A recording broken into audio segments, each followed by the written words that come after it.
In December 2012, they lost, and we have to move forward and fix the challenge that we have.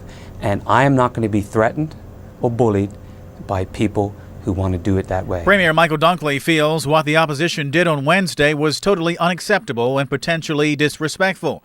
Further, the Premier characterizing the protest action as unnecessary. And at the call of the President of the Senate to try to get some order so the debate can go on, was totally disregarded by members of another place who should respect the legislature and do everything they can to uphold the legislature.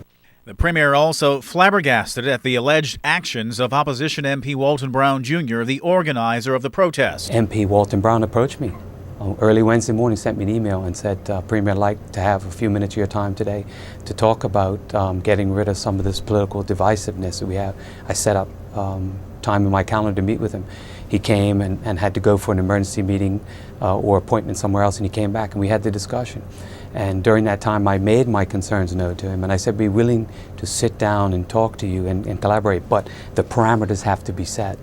We have to know how we build this collaboration moving forward, and we have to know what the process will be so it can be successful moving forward based on the impediments which I just outlined to you. And I said, as far as the bill that is going to be debated tonight, do you have any challenge with this bill? The honorable member said no.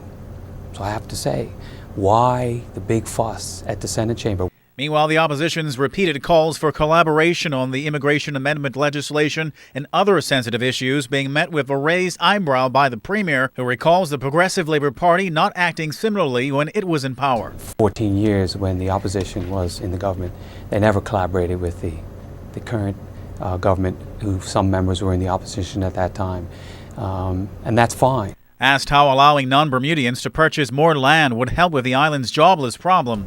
One, I think it will allow more inward investment into tourism and product in Bermuda, which the opposition member who speaks for immigration told me he had no problem with.